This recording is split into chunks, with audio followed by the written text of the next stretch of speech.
તારી પત્ની ટીનુ મારી પાસે છે અને હવે હું તેને ખતમ કરવાનો છું.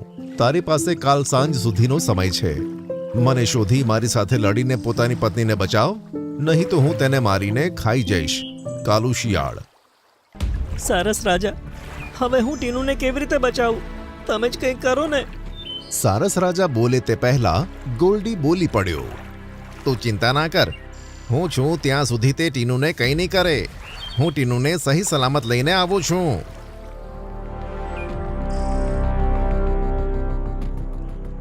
તું કેવી રીતે શોધીશ કે કાલુ શિયાળ ક્યાં છે?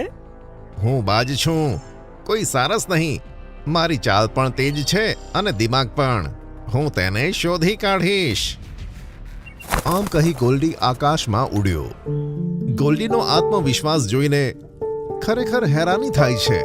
સારું, બધા પક્ષીઓ ટીનુને શોધવા માટે બ્લેક વર્લ્ડ જંગલમાં જાઓ. કાલુ શિયાળ ત્યાં જ રહે છે. આપણી પાસે બસ કાલે સાંજ સુધીનો જ સમય છે.